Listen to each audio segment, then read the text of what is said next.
మన ప్రభు అయిన యేసుక్రీస్తు పరిశుద్ధ నామములో ఈ పాడ్కాస్ట్ ద్వారా వాక్యం వింటున్న ప్రతి వారికి నా హృదయపూర్వకమైనటువంటి వందనాలు. హోషేయ ప్రవచన గ్రంథం 12వ అధ్యాయము. కాబట్టి నీవు నీ దేవుని తట్టు తిరగవలెను, కనికరమును న్యాయమును అనుసరించుచు ఎడతెగక నీ దేవుని యందు నమ్మిక ఉంచుము. చదివిన వాక్య భాగంలో ఎడతెగక నీ దేవుని యందు నమ్మిక ఉంచుము అనేటువంటి మాటను మనం చూస్తాం. ప్రభు తన స్వకీయ సాంపాద్యానికి తన జనులకు ఆయన ఇస్తున్నటువంటి ఒక కట్టడ అనుకోవచ్చు, లేదా ఒక ఆజ్ఞ అనుకోవచ్చు, లేదా ఆయనకి ఇష్టమైనటువంటి క్రియ అనుకోవచ్చు. ఏమిటనగా ఆయన యందు నమ్మిక ఉంచాలి అనేటువంటి మాట. ప్రతి వారు కూడా వారి యందు నమ్మిక ఉంచాలి అనేటువంటి మాటను వ్యక్తపరుస్తూ ఉంటారు. అది వివాహ బంధంలో పురుషుణ్ణి వివాహం ఆడడానికి సిద్ధపరచబడినటువంటి వధువు గాని, స్త్రీని వివాహం ఆడడానికి సిద్ధపరచబడుతున్నటువంటి వరుడు గాని, ఇరు కుటుంబాలు కూడా నమ్మకం, ఈ వ్యక్తి మంచి వ్యక్తి అనేటువంటి భావనతో నమ్మకంతో అడుగు వేస్తారు. లేదా ఒక వ్యాపారాన్ని ప్రారంభించి ఉద్యోగస్తులను తీసుకోవాలనుకుంటే మీరు మంచివారు అనేటువంటి ఉద్దేశంతో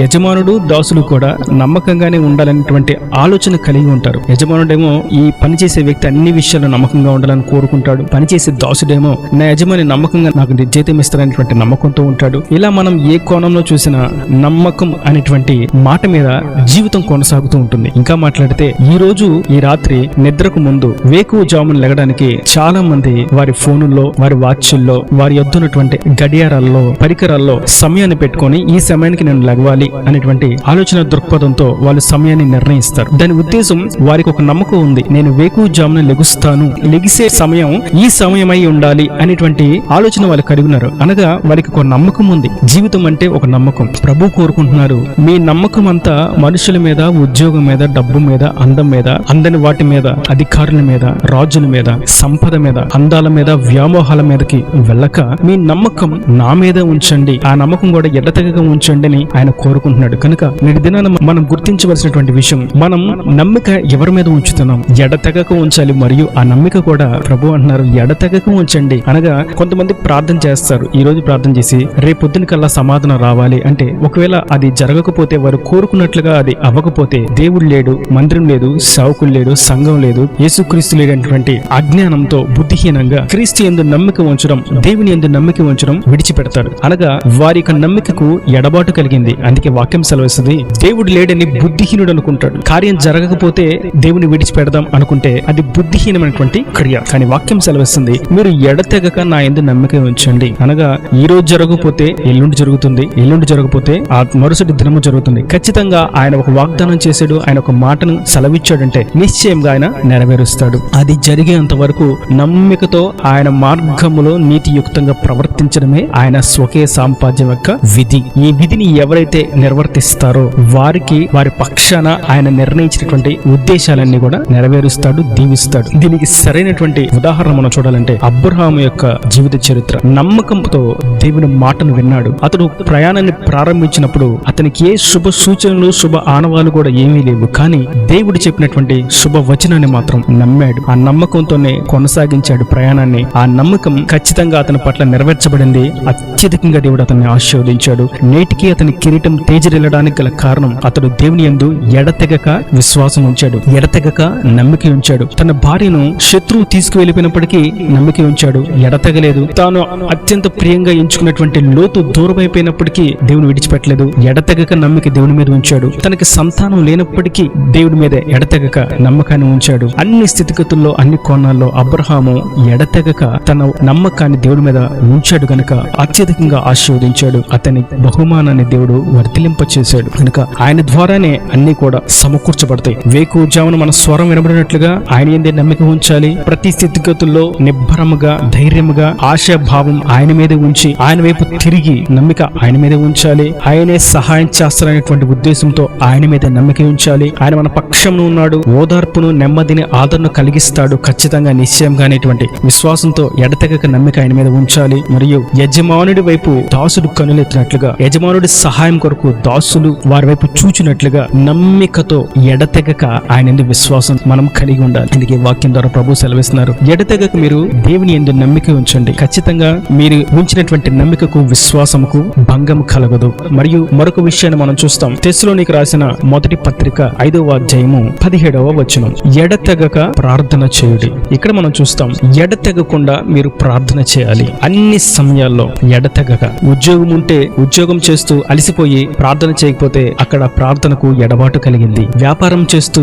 వ్యాపారంలో పడిపోయి పనుల భారంలో పడిపోయి దేవునికి ప్రార్థన చేయకపోతే ప్రార్థనలో ఎడబాటు కలిగినట్లు. కుటుంబంతో సంతోషంగా ఉండడానికి సమయాన్ని వెచ్చించి ప్రార్థన చేయకపోతే అక్కడ ప్రార్థనలో ఎడబాటు కలిగినట్టు. కానీ ప్రభు వాక్యం సెలవిస్తుంది, మీరు ప్రార్థనలో ఎడతెగకుండా ఉండండి. మీరు ప్రార్థన చేయడం అనగా మీరు దేవుని యొద్ద నుండి శక్తిని పొందుకోవడం అనేటువంటి భావం మనం అర్థం చేసుకోవచ్చు. శక్తిని ఎప్పుడైతే మనం పొందుకుంటామో శత్రువు మన దగ్గరికి రావడానికి అవకాశం ఉండదు. శక్తిని పొందుకోకుండా మనం నిలిచిపోయినట్లయితే శత్రువు రావడానికి అవకాశం ఉంటుంది. అయితే మనిషి దేవుని యొద్ద నుండి శక్తిని పొందుకోవడానికి ఏకైక మార్గం ప్రార్థన. ప్రార్థన అనేటువంటి ధూపం దేవుని యొద్దకు వెళ్ళకపోతే శక్తి ఆకాశం నుండి కుమ్మరింపబడదు, పరిశుద్ధాత్మ నింపుదల కుమ్మరింపబడదు. ఒక ఛార్జింగ్ వైర్ లాంటిది ప్రార్థన. మనం ఎప్పుడైతే ఆయన ఇచ్చినటువంటి ఆ ఛార్జింగ్ వైర్ ని మన ప్రార్థన అనేటువంటి పిన్ తో కనెక్ట్ చేసుకుంటామో శక్తి ఆయన యొద్ద నుండి మనలోకి రీఛార్జ్ అవుతూ ఉంటుంది. ఆ శక్తిని మనం పొందుకొని ఈ దినం అంతటికి కావాల్సినటువంటి జయాన్ని పొందుకోవడానికి కావాల్సినటువంటి శత్రువును ఓడించడానికి కావాల్సినటువంటి శక్తిని పొందుకొని పూర్తి స్థాయిలో మనలో ఉన్నటువంటి విశ్వాసం అనేటువంటి ఆ బ్యాటరీ పూర్తిగా రీఛార్జ్ అయ్యేంత వరకు మనం ప్రార్థనలో గడిపినట్లయితే శత్రువును మనం తేలికగా ఓడించగలం. శోధనలను శ్రమలను తేలికగా సులువుగా జయించగలం. అందుకే వాక్యం సెలవిస్తుంది, మీరు ఎడతెగక ప్రార్థన చేయడి. పౌలును శిలను చెరసాల్లో వేస్తే వారు, నేను ఇప్పుడు చెరసాల్లో ఉన్నాను కదా, నేను కష్టాల్లో ఉన్నాను కదా, నేను బాధల్లో ఉన్నాను కదా, నాకు ఓదార్పు లేదు కదా, నన్ను పలకరించి వారు ఎవరు లేరు కదా, నన్ను ఆదరించి వారు ఎవరు లేరు కదా, నాకు ఆహారం పెట్టి వారు ఎవరు లేరు కదా, నన్ను గురించి యోచించి వారు ఎవరు లేరు కదా అని తను ఆలోచిస్తూ ప్రార్థనకు ఎడబాటు కలుగు చేయలేదు. వారిద్దరూ ఏకంగా కూడి దేవునికి ప్రార్థించడం ప్రారంభించారు. దేవుడు ఒకవేళ పరీక్షించి ఉండొచ్చు, ఇటువంటి శ్రమల్లో వీరు నాకు ప్రార్థన చేస్తారా అని. నిజమే, వారు చేయరేమో అని సాతానుగాడు ఒకవేళ దేవుడికి చెప్పాడేమో. యోబుని గురించి మాట్లాడినట్లుగా వారిని చెరసాల్లో వెయ్యి, ఇప్పుడు నీకు ప్రార్థన చేస్తారేమో చూద్దాం అని దేవుడి దగ్గర వాడు ప్రగల్భాలు పలికాడేమో. కానీ వాడి ప్రగల్భాలన్నీ త్రొక్కబడిని, ఓడింపబడిని. వారు ప్రార్థన చేయడం ప్రారంభించారు. వారి చెరసాల పునాదులు కదల్చబడిని. అనగా